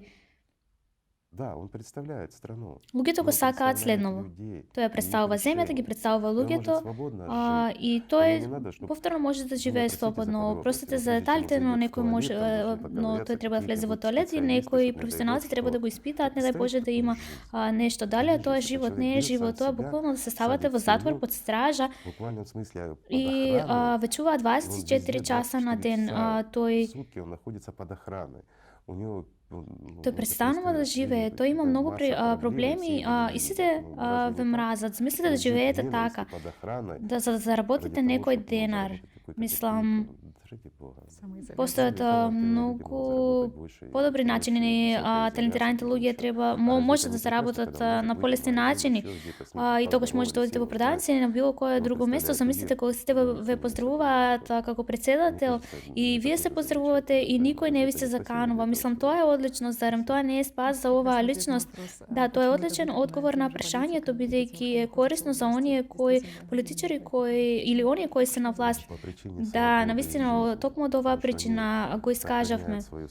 Слободата и животот, бидејќи овде слободата и животот се задржани и живеат како нормални луѓе и тоа е прекрасно. Тие само завршуваат работата и ја комуницираат одлуката на луѓето. Тие не се одговорни за она што луѓето го усвојуваат. Денес е можно да се влие врз политичар и да се создаде некоја закана и така тој ќе донесе некој закон или нешто под притисок, тој може да биде подкупен за нешто, но не тука на оваа изборна платформа, бидејќи се спроведува она што го сака нацијата и она што ќе го реши нацијата, она што политичарите ќе го спроведат во ова креативно општество и овде има голем недостаток. Никој нема да биде виновен, бидејќи ние сме сето она кое го прифаќаме додека сега. Навистина велиме, кој е виновен? За законот кој го избравме, кој е виновен? Но никогаш не сакаме да се обвиниме самите себе си. Но сега ќе имаме кој да обвинуваме, но тогаш ќе немаме. И ова е голема предност за нашата вообичаена свест. Мислам, неповолност. Знаете што друго е одлично во врска со оваа платформа? Ниту една корупција нема да биде возможна, бидејќи ќе биде невозможно се направат грешки, бидејќи се е отворено, јавно и достапно. Луѓето градат се и се донесуваат одлуки. Затоа сите состаноци за извршување на одредени позиции или слично припаѓаат на луѓето. Тие се оние кои донесуваат одлуки. Така, извршен директор нема да биде само извршен директор да даде или да остави нешто на своје име, бидејќи луѓето гледаат се отворено. На крај тој оди против луѓето, тој е одговорен пред луѓето и оваа платформа не е само за донесување на закони, туку и за нивно дискутирање. И доколку постои некој вид на корупција, нешто друго, тоа веднаш ќе се доставува на разгледување или на пример како што додадов за докторот или некој академик, извинете, тогаш доколку овој академик се провлекува, тој ќе одговара за стореното, што значи такви паразити на нас повеќе не се потребни. Сортирај и контролирај ги луѓето. Не, ова е реално, ова не е контрол на луѓето, ова е живот на луѓето, ова е нашиот дом и не е нечи друг и не треба и ние треба да бидеме одговорни за него, бидејќи ние не сме гости и не сме богани, ние сме луѓе и не сме во робство. Разве это сложно? Абсолютно не сложно. Ние ги прикажуваме нашите устави и права во пракса. Да, секако, дали е комплицирано? Не, апсолутно не е комплицирано. Многу е лесно да се нацрта. Мислам, не постои никаква далечна или комплексна цел за градење на креативно општество. Да, навистина. Апсолутно реално и веќе има разбирање за тоа што може да се направи. Должно быть здраво Да мышление, започнемо мало, да. Да започнеме со едноставни работи. Треба да има препознатливост за сето ово. Пред се најважно е чекор по чекор. Не треба да трчаме пред кучињата. Тоа е безсмислено. Се треба да се направи нормално и навремено, како што треба. и все будет И хорошо. да не Да, действительно, да не го повториме овој пат, тоа е тоа, така, секи биде во ред. Да, навистина време е да бидеме примарни и да станеме Мы луѓе. сейчас существуем как низшие приматы. Да, и свинете Где есть се одни разликува лидери и тому подобное. А и если мы кај возьмем пирамидите. высших Сега приматов, постоиме како најниски коалиции, примати, коалиции и тому подобное, они да. скажут, у нас же тоже сейчас каде такие што има коалиции, водечи слично, они додека не ако очень странные. се Некоторые земеме страны како највисоки лицемерят до примати, высших приматов, а постојат некоторые остались на такви низших коалиции. приматах, когда Да, постојат групи вожак на стаи коалиции и слично и ќе речат и он некој. не Сега вожак, имаме, да, но что это имаме, но не во политическая сите земји, во некои земји, некои земји еволвираат со највисоки примати, но некои останаа со најниските. Со еден водич во пакетот и тоа е тоа, неговото мислење е закон. Така, ајде да бидеме искрени да кажеме дека останавме примати до ден денес. Затоа ајде да ги засукаме нашите ракави, мои пријатели, и да разговараме без срамежливост. Имаме добар пример, знаете, доде таква мисла дека не е залудно овие представници на ЛГБТ, на овие малцинства да го надминат таквиот тежок пат во нивното формирање. Тие всушност го сторија ова за нас, мои пријатели. Тие ни покажаа одличен пример. Тие не беа срамежливи во врска со тоа и успеа во тоа.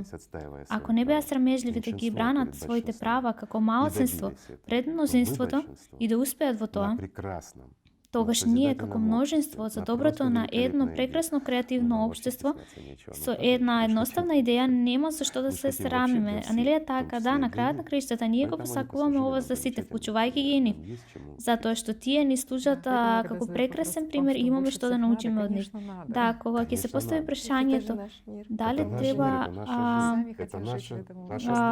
за некој друг, се разбира, го правиме ова за некој друг, ова сме самите ние, ова е општество, ова е иднината нашите деца, каде што не треба да вложуваме и да придонесуваме премногу трудови документи, кога човек се грижи за човек, кога твојот живот е ценет и го цени животот и светот е слободен. Зарем не ни треба повеќе од тоа? Се разбира, ние го правиме тоа и можеме да поставиме прашање на лице место. Не ти треба пријател, дали или мој пријателе, дали си против твоите деца, извини, дали си против моите деца да живеат во добро?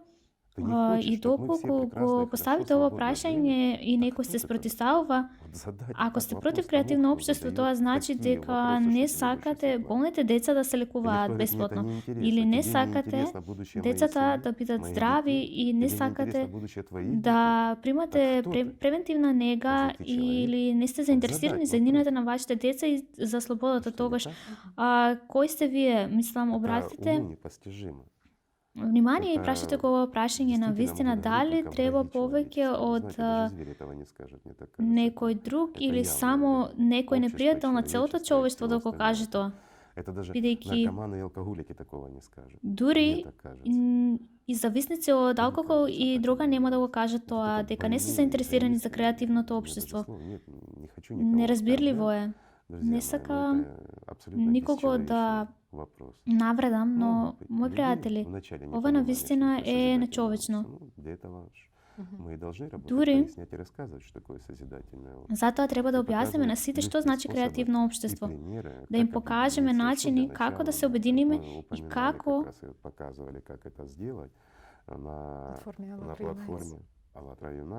да, при формирање, на платформата на Алатра. За почеток да започнеме со нешто, секако. Дали е тешко? Если Не. все знакомые, Не друзья е тешко. кругом, Секој они има познаници, пријатели од целиот свет, да комуницираме со нив и да не Но бидеме если мы срамежливи. увидим, что людям Но это ако не видиме нужно, дека на луѓето не им треба действительно не ова, нужно, на им вистина это не им не е нужно, потребно, тогда мир луѓето сошел не с го ума. сакаат ова, тогаш Но это светот парадокс, полудел. такого не Сепак може. парадоксот е дека Разве тоа не е така невозможно. Зарем Так не чему тогда сакаме да бориться живееме тогаш зашто се бориме Так за ли? живот, нели е така? А где наши инстинкты, Каде рефлексы се и всё напишани остальное? нашите инстинкти, рефлексии и се останато?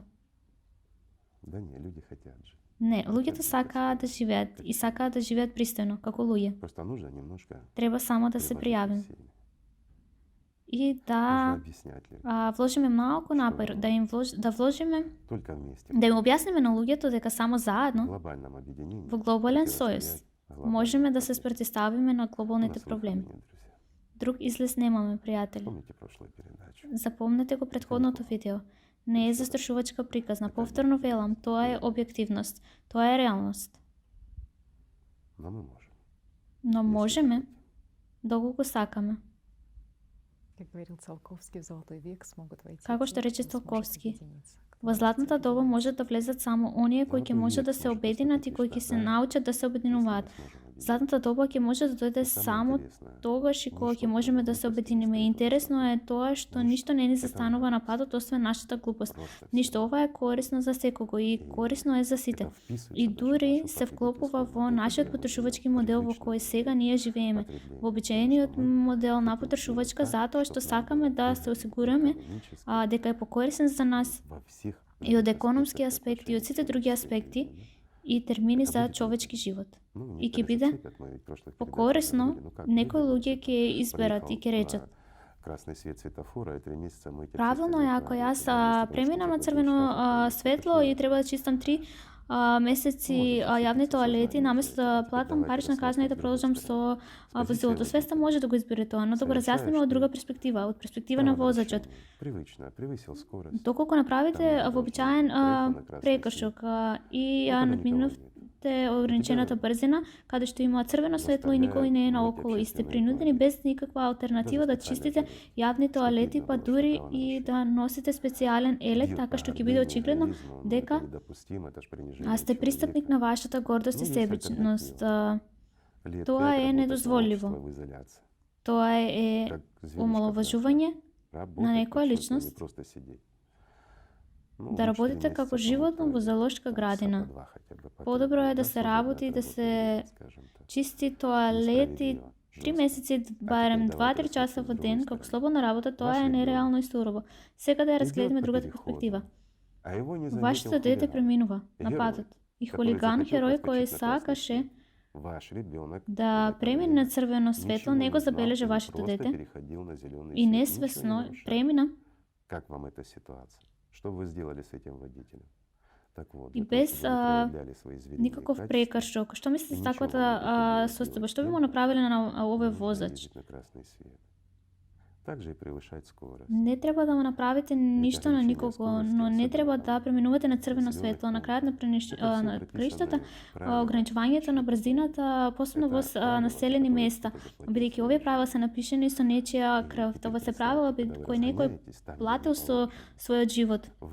И сега замислете, кога преминувате таму каде што не е соодветно и не можете да го контролирате вашиот автомобил, колку и да е добар, без разлика, што ќе гарантира безбедност, нечие дете може да ви изникне и може да се случи фатална несреќа. И што ако тоа е вашето дете? Непријатно е, нели? На ист начин, да користите лажан јазик или да манифестирате некому емоција, ова е казниво. Пријатели, ќе ви кажам еден пример што го забележав во супермаркет. Стоевме во близина на касата и само неколку луѓе пред мене имаше пијан и весел човек со соодветни намирници, кој Немножко закуски у них было. навистина сакаше да касирша конзумира немножко повеќе что-то там алкохол, што е можно замешкалась, побрзо и имаше Пробивая, у неё не некои пробивала, гристини со автоматически него приходилось кои ловить касиерката се вручную. зададржа да ги И вот этот скенира человек, неговите набавки очевидно, и не успеа да го стори плохо тоа автоматски, контролировавший можеше да ги себя, но рачно да очень ги внесе овие спешащий кодови, донести така што покупки овој човек алкоголя кој своим очигледно слабо се товарищам, контролираше, начал навистина её брзаше да го оскорблять. донесе алкохолот на своите пријатели, почна Она многу молча да ја навредува. реагировала Така просроченно, таа реагираше скромно, тивко, а его это еще больше скромно взбесило. и ова Мы, уште конечно, повеќе го успокоили этого разлути. товарища, он вышел на улицу, подождал. Ние го смиривме Но овој вопрос колега в и чём? го изнесовме надвор, Всё, што но смогли во мы што е сделать, поентата? Се это што просто можевме его да вывести с сториме беше магазина. едноставно да го одведеме надвор од И продавницата, всё, это но осталось безнаказанно а, для него. Он тој пошел в соседний остана магазин, неказнат. скупился там, ну и как бы, Тој говорится, и ничего с тој ним не отиде во произошло. следната продавница, направи А в шопинг и ништо не созидательном му се обществе случи. ему бы Да пришлось речеме очень така, долго но подметать доколку ова беше во и креативно општество, тој ќе этот можеше долго магазин и да ја подметать чисти там оваа ему продавница стояночка и перед этим магазином, да чтоб го все видели, чисти паркингот какой он пред герой на самом продавницата деле. со цел сите да го Несправедливо, видат да? како Она ж херој замешкалась, а он всушност е же тој спешил. и за каков А херој представьте, станува ваша овде мать збор. или ваша Тоа е дочь неправедно, сидит на нели? кассе, и подходит вот этот злоупотребитель Сега алкоголя замислете в вашата мајка неадекватном или состоянии, ќерка который ни с седат того ни с на сего начинает оскорблять вашу благајна мать и или таму вашу се дочь. доближува Вам овој это злоупотребувач понравилось? во ваква состојба и Представьте, почнува да ги нет, навредува смотрите мајка, как всё, да? твојата Смотря мајка с и какой ќерка стороны ти. смотреть. Дали би го Давай, друзья, сакале вот тоа? смотреть с Едноставен пример, человеческой само стороны. погледнете Человек како не се должен пускаться појавува до степени. се и Не должен. како Если он пускается до се степени, поврзано во то зависност од тоа од значит каква и перспектива отношение ние к нему гледаме и должно се быть треба да такое гледаме же, од човечка каким перспектива. Човек попал не станет сме да се человеком. наведнува Правильно? како на И это не животно. должно быть повадно ни для кого. Если мы Тој хотим треба да жить престане да биде прекрасно, животно мир и и уважение односно друг односот со него И треба да биде почему мы како говорим, кон что нам животно, се додека необходимо тој не построить созидательное научи да стане общество човек. с новым И затоа треба да поколением, чтоб научиме, следующее доколку сакаме да поколение живееме во сложно мирен будет свет и эти доколку условия. сакаме се Для почитуваме едни кого со други, это велиме, будет треба да го приемлемо, градиме они креативно ведь општество тоже во една будем помнить, генерација, что так можно. со целата генерација да Не в прежнем порасне веќе состоянии во различни оскорблять услови человека, и и за нам нив, за за это едната ничего не генерација да будет, биде да? прифатливо и Значит, в нормално подсознании это будет лежать такие да се примеры, которые запомне мы дека сейчас е зеркальных можно. нейронов впитали. А вот в созидательном обществе этого Велиме нет. тој е Ну, пиен. пусть лучше нам будет тяжело, И да, а на не следующем убаво е да поколении се будет казне, естественно. Правильно? но се е сведено на овие Так и надо. неурони и Надо оставаться человеком. нека биде тешко за нас, но ајде да го направиме ова за следните генерации, да биде полесно. Така треба да биде мои Игорь Михайлович пријатели. нам говори о том, Треба да что останеме луѓе. на четвертом И этапе можеме да го построения направиме созидательного тоа. общества, когда мы выходим на международный уровень, у людей возникнут да. Игор вопросы, Михайлович, зборувајќи за не четвртата является фаза ли во градењето на это, креативно општество, скажем, не несет ли кога это ќе угрозу влеземе на меѓународно государственности, не ниво. нарушаются ли границы Па государства да, при луѓето этом? ќе излезат со прашање, зарем Это ова хороший не е вопрос, и всушност, он часто зарем задаваемый, то есть не се закануваат официально на ли државноста, государственность, на границе зарем не и се всё на кршат что-то. Но это границите решать не во Это земјите на решать овој не начин. Как Да, решать ова прашање често се сохранением поставува, што границ, значи без дали сохранения границ, случајно ќе навлегуваме во државноста, Так оно и границите будет. или Вот нешто. народ Тоа сам зависи од будет луѓето да это одлучат, не решать. од нас. Я Како даже што больше тие скажу, одлучуваат со вот зачувување у на нас сейчас границите, достаточно странно, потому что државите или не, короли, така и ќе королевы биде и тому останува на подобное, луѓето да, да одлучат. цари, И ќе кажем уште монархи, да, повеќе, и во тому денешно време подобное. имаме Будет толку монархия или не будет? доволно земји кои Многие скажут, это имаат недопустимо. кралеви,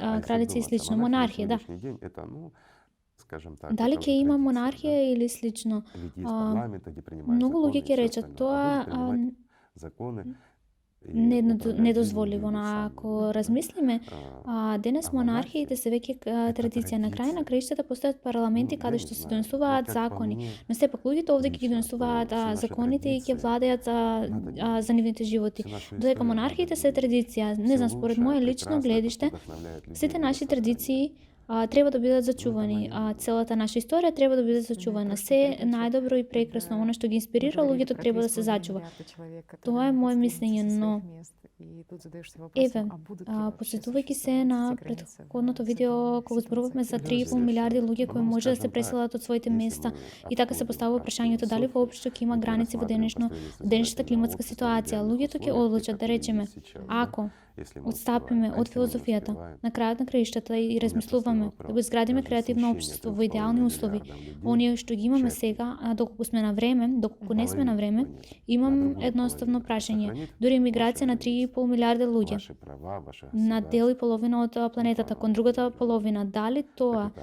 ќе ги зачува вашите граници, это вашите ученые права говорят, они посчитали, и вашите држави? что Тоа е одговорот за буквално вас, мои через драги 50 пријатели. лет 3,5 И не сме милиарда ние начнется тие изучаться. што го предвидуваме ова. Извинете, ова е науката и ова се научниците кои проценија дека за 50 години 3,5 милиарди луѓе ќе започнат да мигрираат и ќе бидат принудени. И има едно едноставно прашање, дали ќе биде агресивно или не. И оние кои ќе мигрираат од една кон друга страна, и оние кои ќе бидат домаќини. Тие ќе бидат агресивни во потрошувачкиот свет. Тие ќе бидат многу агресивни, но не се знае на што ќе заврши ова, но поентата е во тоа и навистина што можам да го кажам денес. Тоа нема да се случи за 50 години. За 50 години нема да има кај да се оди. Од една на друга територија, затоа што нема да има никој и каде. Секи се случи многу побрзо. За жал, да, ова е вистината. Но можно е да се промени се сеќавам сега и од перспектива на христијанството и од перспектива на религијата. Луѓето не треба само патствено да чекаат за нешто да дојде. Но денес во самото тоа христијанство многу луѓе велат да, тоа ќе се случи, но мораме да седиме да чекаме затоа што тоа е Божја казна и тоа е прекрасно. И ние сме такви верници. Бог не сака толку многу такви моказни, безделничари, мрзеливи, скажем так, организация. коски кои не прават ништо, да седат и чекаат Божја казна за другите. И ние ќе влеземе во рајот додека ќе ги казниме останатите. Зарем ова не е христијанска позиција во некоја организација, да речеме. Да, тоа е тотално погрешно. Се разбира, погрешно е кому му се потребни безделничари и моказни да прават ништо и зашто не му се служи на Бога, дали Бог ќе го однесе овој човек во рајот. Ќе дадам единствен пример. Замислете, има две лица и вие сте овој човек, правите многу добри работи и немате време да правите ништо дома. Една личност доаѓа да ви помогне додека другата шета. Гордо ве гледа и е болна од вас. Значи, ако има потреба да помогнете, кому ќе помогнете? На оној кој ви помогнал или на оној кој гордо ќе ве одврти? Или ќе ви каже зошто треба да ти помогнам. Таков е едноставен примерот кој заслужил љубов и почит. Оној кој му служи на Бог и кој се бори за секоја душа овде или оној кој работи и веќе мисли дека е достоен со голем приоритет да го замени Господ, бидејќи не прави ништо и бидејќи е мрзелив, бидејќи така Бог треба да го сака. За љубов и за безделничарство, за мрзеливост, за задоволство на ѓаволот со своите мисли, за заборавање на Бог и третирање на Бог на потрошувачки начин, едноставно прашање. Да бидеме искрени во оваа точка. Бог е љубов и тој ги сака сите што го познаваат. Додека тој што ги познава и ги познава само оние кои му служат. Тоа е одговорот за вас, мои пријатели. Значи, мои пријатели, ајде да се сакаме. Да почнеме со нешто едноставно и да тргнеме кон нешто поголемо.